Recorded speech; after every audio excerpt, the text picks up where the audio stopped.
So my Hello. guest, hello, jumping in, my guest, beautiful Corinne Nijjer, and I have introduced you just briefly, but I would love for you to take us on a bit of a journey of how you got here, filling in the gaps that I didn't probably fill so well in my introduction.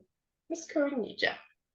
Hi, Kazia. Thank you so much for having me on your show.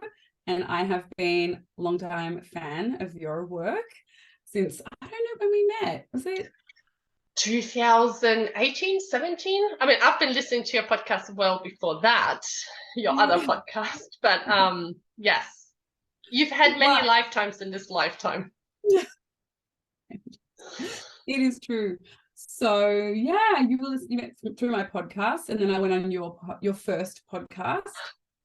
And yeah, thank you for having me back. I'm glad to be not in your car, but it was lovely being in your car. I know, how far did we come? I know how to do Zoom chats now. I'm really proud of myself. So you may not know this. I'm just going to interject this. On the first podcast that I ever had, Corinne had to come and meet us and be in my car to record because while she was fluent with Zoom, I had no idea what Zoom was. It was like black magic to me. I couldn't wrap my head around it. But here we are, I think like almost 5 years on.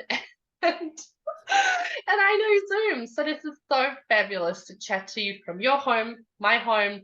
And yes, tell us more about you. Tell us, no one knows what is this other podcast. What is this stuff? Where are we here? Why are we here? Why are we chatting? Okay. Wow. Oh gosh, it's so much. So my other podcast is my podcast. It's the Corinne Nijjer podcast. It started, I don't know, 2017 or 16, 17.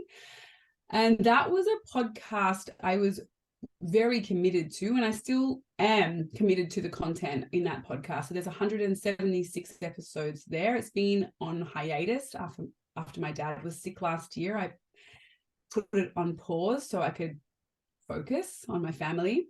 But that podcast began out of following on, I'd spent a long time healing from multiple sclerosis, from chronic fatigue, depression, anxiety, food addiction, and I wanted to share not just my own journey of putting my MS in remission, but I wanted to share all the stories for people like me.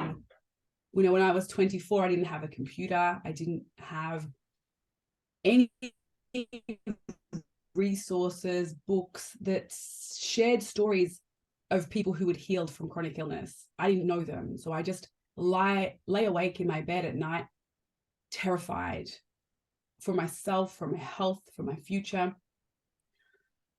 So once I'd just fast forward in 2008, once I found and committed to a whole food, plant-based way of eating and living, and I felt my energy change and lost 30 kilos, and my symptoms and my relapses of MS and fibromyalgia, they went away. And I got to do things I never thought I would do, like get a job, get married, have children. Just, I'm going to tear up, but just live. I didn't think that was I didn't think that was on a possibility. So in 2016, I was at like a Tony Robbins or an event, some kind of self-improvement event. And they were like, what is your message to the world? What is your gift? And like, what is your story? How can it help people? And I was thinking, well, I don't really talk about it. But I guess now that I've had the internet and I've joined all these plant-based groups, I knew that there were so many people like me who had overcome extreme adversity and who'd been told that they didn't have a chance. And I wanted to share their stories for all the people out there who are lying awake, terrified that they don't have a future, that they're not going to get to have their dreams fulfilled, that they're not going to survive. I wanted to share those stories. So I became obsessed. With sharing those stories from all around the world, sharing the research, the information, the doctors, the experts, the pioneers in, you know, cardiovascular disease and cancer, in diabetes, in Alzheimer's, in brain health, and all the regular people like me who were just ordinary people who got super sick with all different lupus, all different kinds of chronic illnesses that are ultimately lifestyle illnesses, and I shared their stories. So that's what that podcast is about, sharing those stories, because I needed hope when I was young and I was so sick, and these are hope stories. So the 176 episodes of the podcast so far, hope stories. And I still love every single guest. Every single guest gave me a gift, because every single guest kept me plant-based, kept me focused, helped my husband and family. That podcast helped me probably more than it helped any of the listeners. That podcast helped me so much. So that's where I kind of started, and then it expanded to spirituality, to mindset, to how can I feel not just healthy physically, but mentally, emotionally, spiritually, because it all became this holistic health journey, which has led me to study Reiki, energy work, to really commit to meditation, self-healing, sharing healing, creating spaces for women, running women's circles, and then learning, you know, NLP, hypnotherapy, and timeline therapy, which is a trademark of Tad James, he's passed away last year, but he was earlier this year. He was like a genius in space of NLP and hypnotherapy. So I studied those modalities, and so now my work went from health coach all the way to where I am now, which is as a holistic hypnotherapist. Wow, that was incredible. You did it really well. Summing up this beautiful, eventful life. And even though my intention for inviting you wasn't for us to talk about plant-based or eating or healthy, I mean, that's how we connected. I did wanted to acknowledge your podcast because it was so it's incredible. And like you said, the guests that you have invited to your podcast were such extreme cases that they helped me as well, I guess, to start and stay on the path of eating plant-based. And so that was huge. And now I get to chat to you about the spiritual woo-woo stuff and what you do to free people from these human blocks or fears or walls that, you know, we tend to have, this baggage that we tend to carry. And if I understand correctly, hypnotherapy is your most beloved way.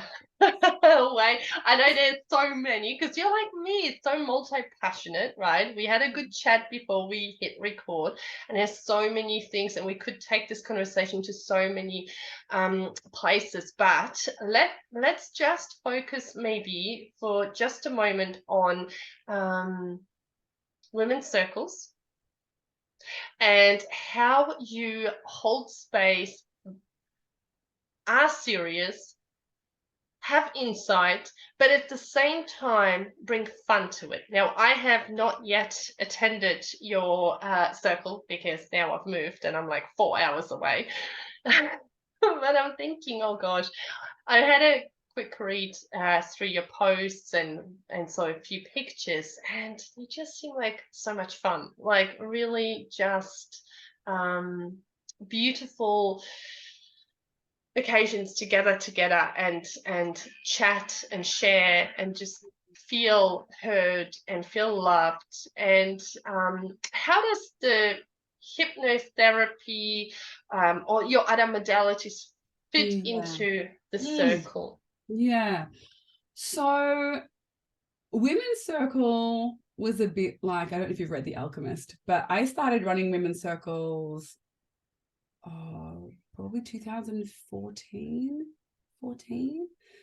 And then I got busy and didn't do them anymore. You know, I loved them, and I trained in facilitation, and I was in love with them. And then I moved and had a baby and was busy with other things. And then earlier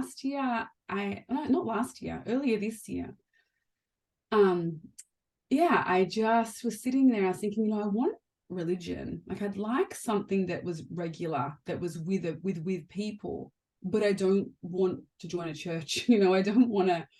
I didn't feel like that was for me. I actually read a lot. I read lots of the Bible. I read lots about Jesus. I had a look around all the different religions, and I'm a real nerd when I nerd into things. And I was like, maybe I'm missing something with my arrogance and my dismissal of Christianity and all these things. And a lot of people in my community were becoming born again Christians. And I was like, What's happening? What's happening? Maybe I should have a serious look. And in that journey for me, even though I still came back to know that that's not for me, I wanted a community. I wanted some connection, and with Reiki and hypnosis and the modalities that I've turned to, because in the journey of healing, there was this, I can't think of another way of saying it because it really means something to me, but this God-shaped hole in our hearts, this God-shaped hole, goddess, universe, source, whoever you want to call it, but this whole connecting us to the divine, to that we're seeking in our phones, in food, in Netflix, in binging on substances or whatever it is for us. And I could sense this in me, this is aching, and I've been doing Reiki and doing all the things, but I was like, I need sisterhood, I need realness. I need those other people to say, you know what, I don't fucking know what I'm doing. Sorry to swear, but I don't know. And I want to come to this space because I had as a hypnotherapist, I have clients with addictions, and in AA, they ask them. I think one of the steps is to find a higher power to focus on. And AA works for so many people because they gather together regularly, they support one another, and they hold a belief in something greater than themselves. There's other pieces to it, but those are the big reasons why AA works, because they gather regularly with people who are like them, with the belief in something greater than themselves that can support them through their lives and through their addiction. And I needed that, but I didn't feel like church was the answer. So Circle is a space for me that I wanted to create, a community, a space for women once a month, every first Friday of every month, for women all around Melbourne, but in the hills, as a lot of women come from the hills because I live in the Dandenong Ranges, to gather and sit with that divine, sit with that divine in themselves, that God-shaped hole that's in us, that is us. We are, that we are, to sit with that knowing that perhaps for the whole month you haven't sat with, that knowing that, hey, these are my sisters. These people holding this space for us are holding me energetically throughout the month. And coming into here is reminding me to come home to myself, come home and ground in myself, ground in the space, ground in my body as a spirit in a body. And the way it weaves together with Reiki is I use Reiki in my circles. In Reiki, we have symbols. I draw symbols. I create the space with Reiki and the energy of Reiki. And then we do deep trance hypnosis. So we do hypnosis in the circles. We do lots of different woo-woo things that I was totally a skeptic of when I was young. So if you're listening, or you probably no one's listening to this podcast who is a skeptic, but I used to be like, oh gosh, but I always say, if it works, it works. Who cares? Like placebo works. The science knows that placebo works. So if I believe that it works, then the power of my mind makes it work for me. But it may not work for my dad, who doesn't believe it works.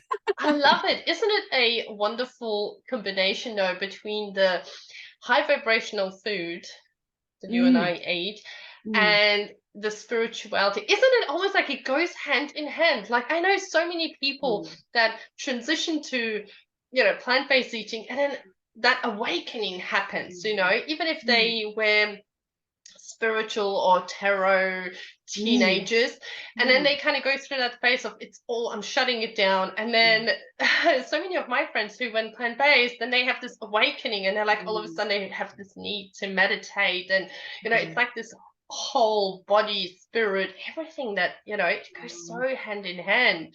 And it's interesting you say that, because for me one of the first things was it's this sense of brain fog.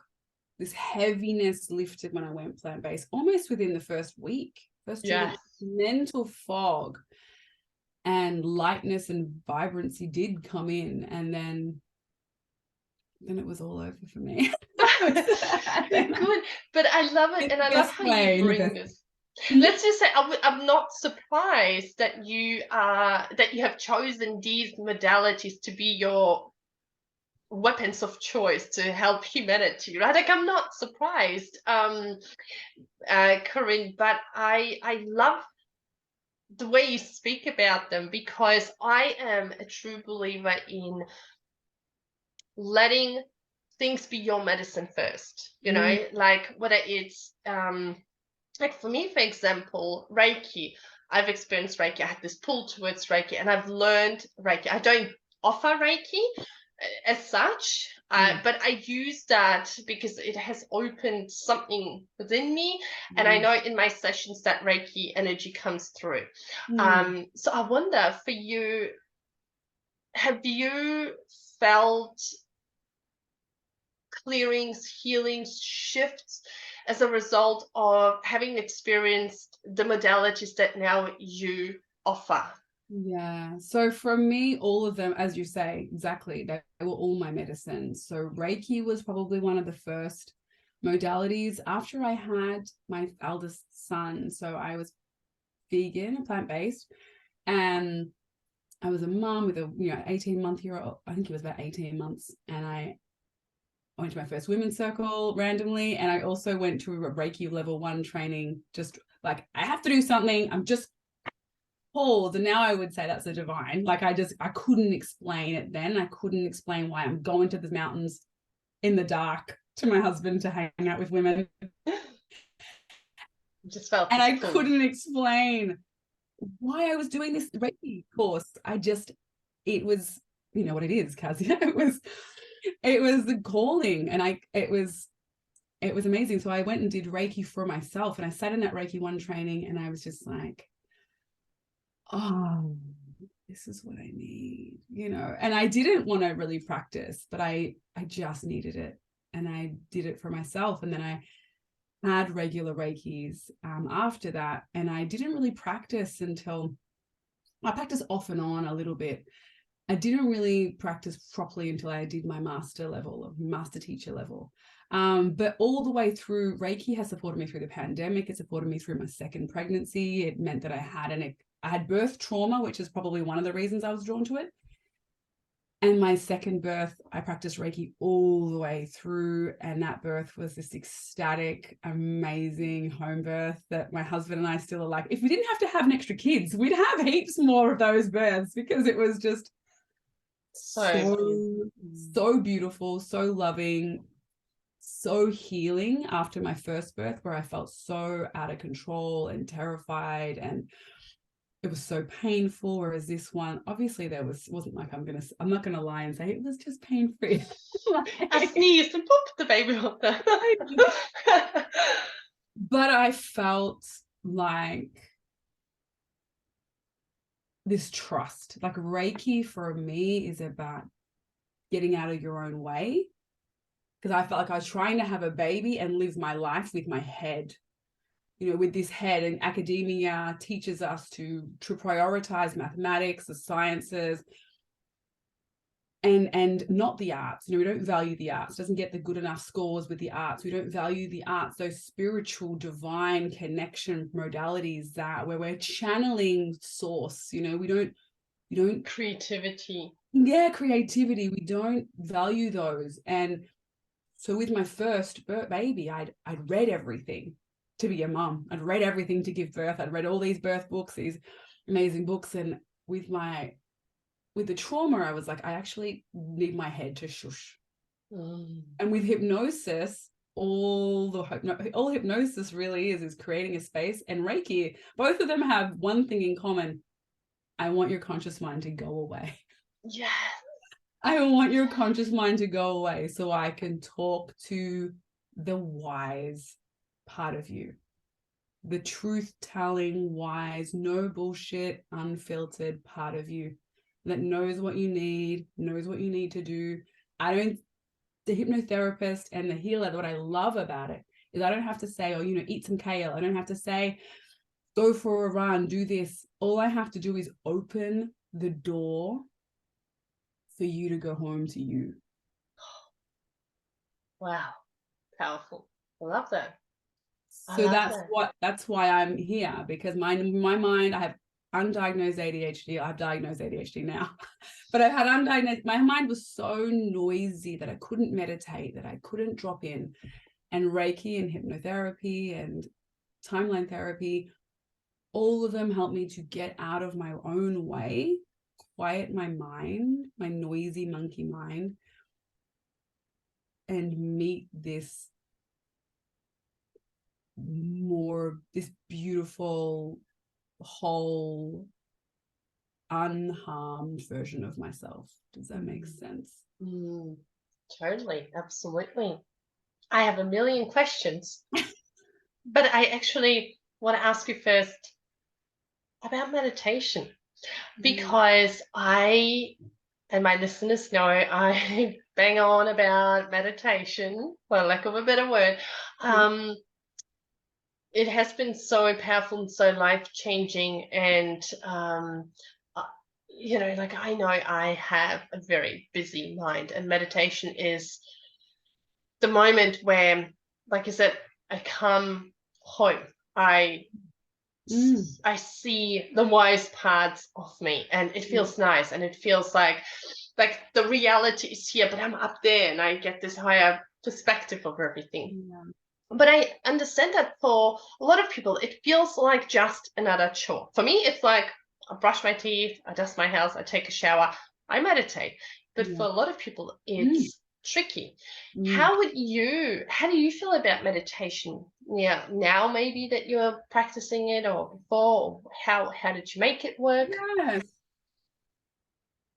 Yeah, I totally get your listeners. When I first went to meditation, I think I was 20 to my first ever meditation class, and I signed up for 6 sessions, and I was poor. I was a disability support worker. I was so poor, and I paid her I think I paid her $600. It was a lot of money at the time.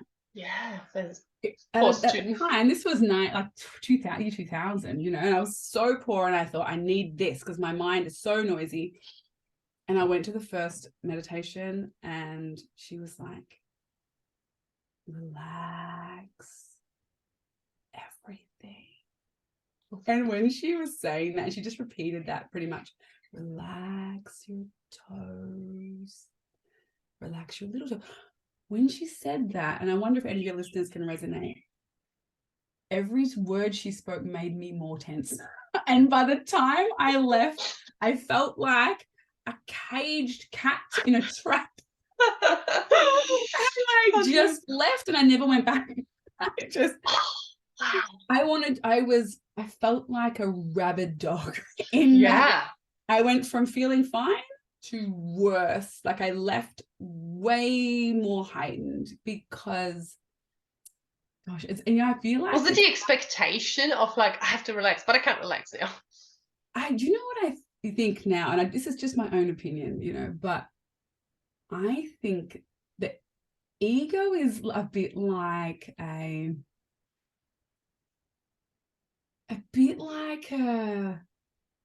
trying to think of a zombie or a vampire, or it doesn't want the light, you know, like it was so terrified of the light. It was fighting. Are you telling me to relax? I don't want to relax. A little rebel. No, I'm not doing it. Don't you let that light in here. Like,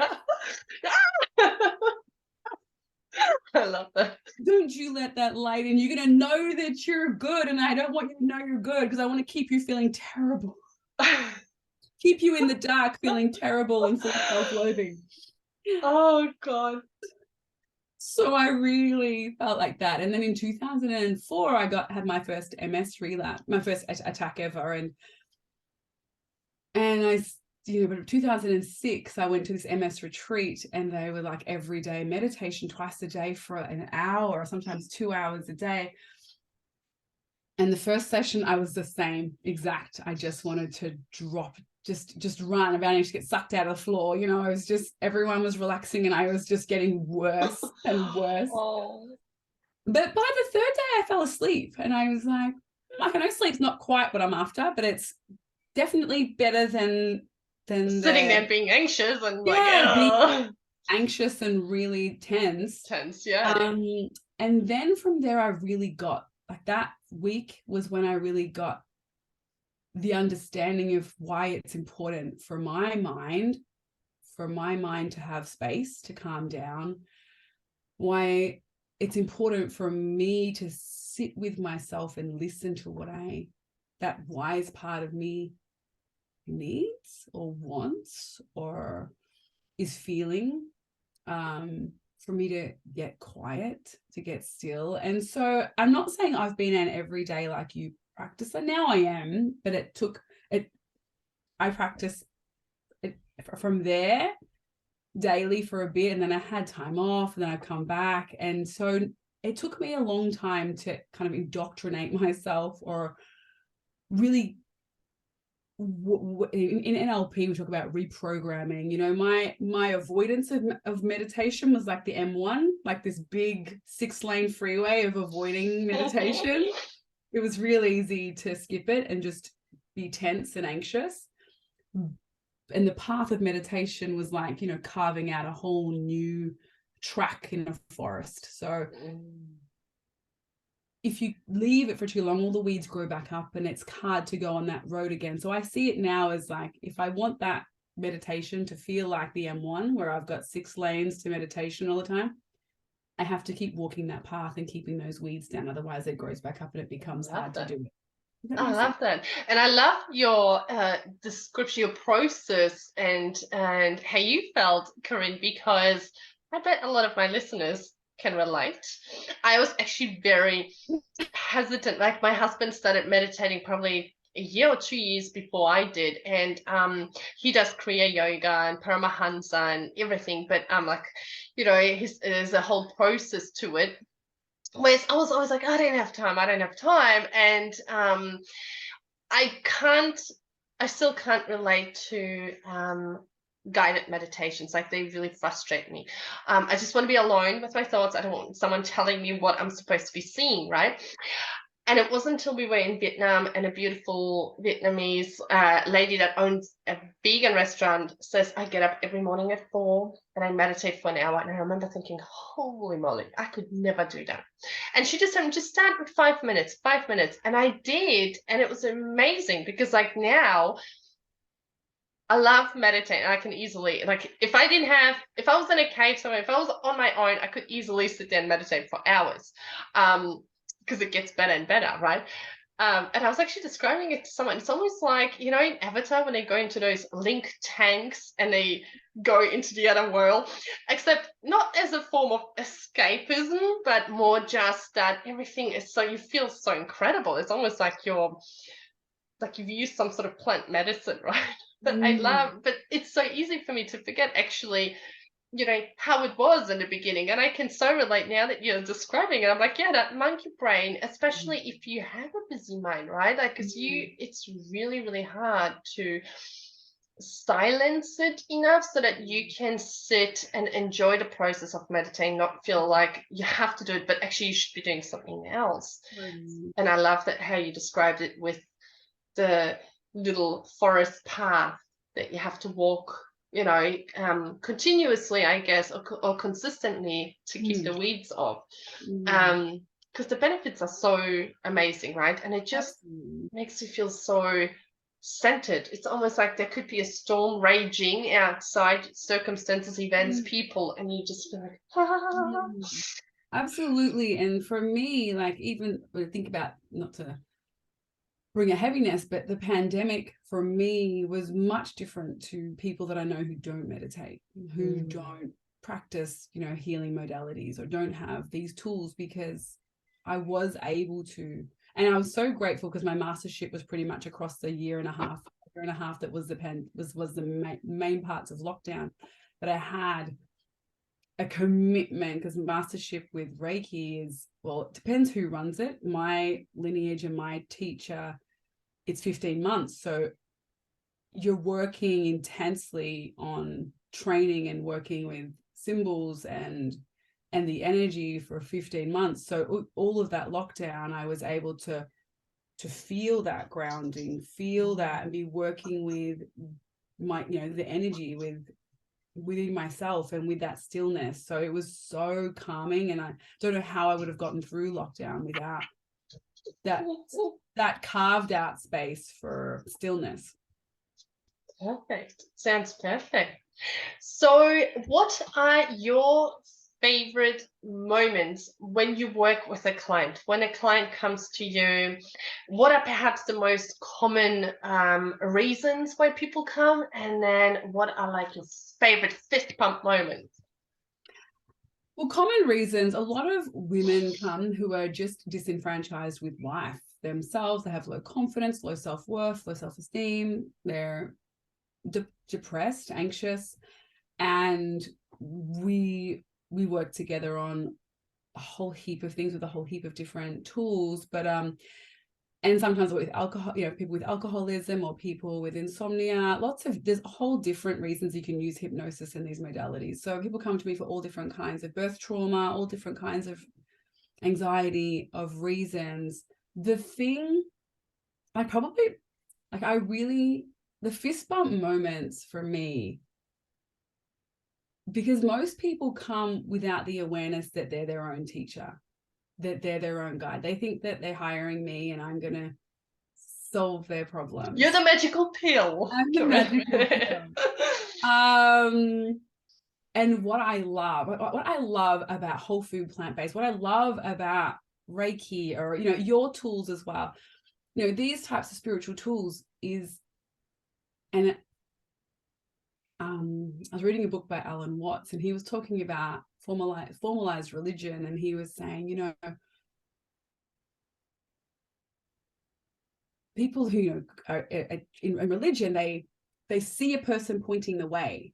So Jesus, for instance, or Buddha, or Allah, or whoever, Krishna, whoever, they see a person pointing the way, and instead of following the finger, they suck on their finger for comfort instead. Oh, I like that. Okay. And I love this metaphor, because I feel like we're all seeking comfort. You know, wherever you are, you're all seeking some comfort. But in the modalities, what I love about my modalities is that they get to suck on their own finger. You know, you don't have to look outwards to find someone who's going to solve your problem. What happens for my clients is, through hypnosis, when they're connecting to their unconscious mind, they'll say, you know, listening to a client when they're in a trance, saying, they're looking back over they're up in the sky, they're floating along across their timeline, and they're looking down at these moments in their life where, for one of my clients, for instance, was significantly sexually abused. And we was clearing the emotion of guilt. And this was huge for her, so huge. And she was in this trance state, and she was just floating across, and just for her to say, like, it was nothing to do with me. I was always loved. I was always perfect. You know, I was always whole and good. I did nothing wrong. it wasn't about me at all. Mm. And she'd carried this, like, I did this. They wouldn't have done this if it wasn't my fault. You know, this is all my fault. I'm the bad girl. You know, I'm this bad person. I've done this horrible thing. But it's so healing to see her witness these people who've carried this shame, this guilt, this anger, this whatever it is, these emotions or these beliefs that they're not enough, they're not smart enough, they're not good enough, they're not capable. To have them in the trance to connect with this part of themselves, this wise part of themselves that goes, yes, I'm good, I'm enough, I'm worthy, and none of those shitty things that happened to me were, you know, defined my fault, or because we tend to take it and make it part of our identity, right? It's a story, it's who we are. I'm the daughter of, you know, an abusive mother or an alcoholic father, or I was a victim of, you know, brutality, child abuse, whatever, sexual abuse, and we make that our identity, whereas the soul, the I am, is really a blank slate. It's a blank slate. We just take this on, and so someone like you helps us. It's almost like I see it as this beautiful garden that's been overgrown with weeds, bushes, and someone like you, hopefully me in some way, we help remove these bushes so that more of that I am, that blank slate comes through. Absolutely. And for some of my clients, some of the processes, we're clearing ancestral stuff that have been passed down from generations, or we're clearing past lives, like so much stuff that has happened in so long ago, so many lifetimes ago. And if you don't believe in past lives, like I was such a skeptic, and some of you have Christians going, I don't believe in past lives. And I'm like, well, let's just trust the timeline. Whatever happens, happens. And when they're doing this work on the timeline, they're like, this happened 17 lifetimes ago. This is when this started. This belief started 17 lifetimes ago. This belief started, you know, 30 lifetimes ago. This belief, I see I'm not a visual person, but they're like, I see myself, you know, in this fire, in this campsite. I can see the women. I can see this. It wasn't safe for me to speak up, to have confidence, to talk. It wasn't safe for me to speak in this setting 7 lifetimes ago. And we find the wisdom in that, because our souls are here to learn and to ascend, you know, to go up that spiral of our spiritual evolution. And for us, especially in our culture, because we don't deal with emotions, we don't learn how to meditate and pause with that stillness and listen to, okay, this, I'm feeling this, but what does it actually mean? What is the truth of it? What are the gifts from this difficult situation? But in hypnosis, you can actually go up and go, rather than looking at this shitty, like our minds like to go, this horrible thing happens, you know, I was bullied, I was fat shamed, I've got this whole story I could share with everyone, horrible things that happened to me. I got a list. I got a whole big list that my ego loves the list of all the bad things that happened to me in my life. You know, oh my gosh, the suffering. And all your girlfriends gather around and you talk about all the bad things that happened to you. And it keeps you stuck. Yeah. But in hypnosis, when you go up high, you're like, from way back before the bad thing, way back before the belief, the emotion, from way up high, looking down on you in your timeline, and you're just able to go, what are the positive learnings for the future for this that your higher self needed from this moment that was shit? And they're always affirmations, you know, I was loved, I am loved, I am safe, I am strong, I'm resilient as fuck, you know, I am brave, I am capable, I survived, I can survive, I am a survivor. And when they come down from that, down into the room after coming and channeling all these words from their higher self, just feeling it and knowing it, there's no going back. Oh, I love that you described this process. That was my next question. But I'm sitting here, I'm nodding, Corinne, because this is my jam. And I love this. I love past lives. I love learning about life lessons, because I feel like when we understand our life lessons, which is what we are here to learn, which could have come from other lifetimes where we haven't learned something for the soul. I mean, to learn about self-love, sometimes a soul will put itself into a lifetime where perhaps love is withheld from the people that should love it, right? Just so it can learn it. But just okay, you said that you didn't really understand or believe the concept of past lives, and then you start doing this modality where you start to see past lives. How did it blow your mind? How was that for you? It really blew my, like, I was a little witchy teenager, you know, so I wasn't like, I was happy. Do you know what I mean? Like, I love it because I love all that stuff. But it was obviously they're skeptical because you go through that, like you say, you go to university, all my friends are very science-based. And so I was like, oh, probably just bullshit, you know? And then I see it over and over again with my clients. So like not all clients have problems that come from past lives or have their challenges or issues come from past lives, but I've seen it so many times. And even if, and I just an asterisk, even if some reason the unconscious mind in trance is making it up, it doesn't matter. The healing still happens. So right? It serves. And the thing is, really, we are so connected to, I mean, we could have another hour talking here about consciousness and God. I will have to bring you back on a podcast because I know that your time is a bit the time now. But yeah, right, like everything is connected. We're all part of the same ocean of consciousness.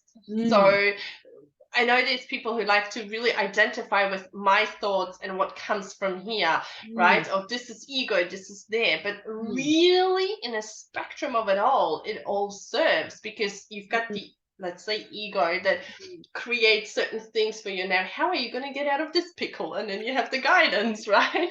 That says, hey, don't go that way. Corinne, I want to keep talking. I have a million questions, but I know you were so generous with your time and so kind before Christmas as well. I cannot believe that we made this work. So perhaps to finish this chat, tell us, how can people find you? Where can they find you? What can they do with you? Obviously, hypnotherapy in women's circles. So thanks for asking, Kazia. So people can find me on Facebook. They can find me on Instagram. I'm redoing my website. So not everything's clearly put out in the website that exists now, but they can find me at CorinneNijjer.com. So they can listen to the old podcast, and I'm relaunching that podcast. I was gonna rename it, start a whole new thing, but I was like, it's complicated, so I was gonna say that's fantastic. I actually will encourage everybody. Sorry to interrupt. I will encourage everyone to go and listen, especially if you are having some health issues and stuff. It's phenomenal. Like, that podcast is phenomenal. You so good, but also the new stuff that you bring now. And I will link everything as well. So thank you. So they can join me if they want to message me or find out about women's circles. They are, or email me. They are every Friday, first Friday of every month at Tacoma Uniting Church here in the Dandenong Ranges. And hypnotherapy is my jam at the moment. So I'm focusing for the next 12 months. I'm focusing on just working with my clients with hypnotherapy. Under the umbrella of hypnotherapy, there will be energy work, timeline therapy, NLP, coaching, those things. But I'm just going to use the term hypnotherapy. It's a holistic version of hypnotherapy, or an integrative version of hypnotherapy. And I'm supporting clients with confidence, anxiety, depression, really any issue, complaint, hypnosis can work for. So if you are wanting support with that, that's what I love. I love supporting my clients with that. So do people have to be in the room with you, or can they do via Zoom? It's online. I've had spaces before, but after closing many spaces due to the lockdowns, I just was like, I'm sticking to Zoom. So so hypnotherapy is possible by Zoom. Yeah. So I was trained via Zoom, and I've had one-on-one sessions. It works just as well, because hypnotherapy really, where we're just tapping into the creative part of your mind, the part that can play pretend. So you can play pretend anywhere. So I love that. No, because I understand like Reiki energy and energy, obviously. But that's amazing, because if anyone lives far away from you Miss can Corinne, come and join. So if you want to work with me with hypnosis, go to the website and you book a free call. It's a clarity call or a discovery call. I don't know what the calls are called at the moment. But they're free. They're 30 minutes. They usually go on for longer, and they're basically like a mini hypnosis session or a mini coaching session with me. So you're welcome to go over there and get a free session. Oh, that's so amazing and so generous of you. And I will definitely link everything up. Thank you so much, Corinne, for your time. I feel like our chat is not finished. I had literally, my mind is like exploded with more questions. So I feel like we'll need to do this maybe in the new year again. But thank you so much for your time. And thank you to everyone listening. It was such a pleasure. And thank you. And I'll be in your ears next week. Bye Thanks for now. so much for having me.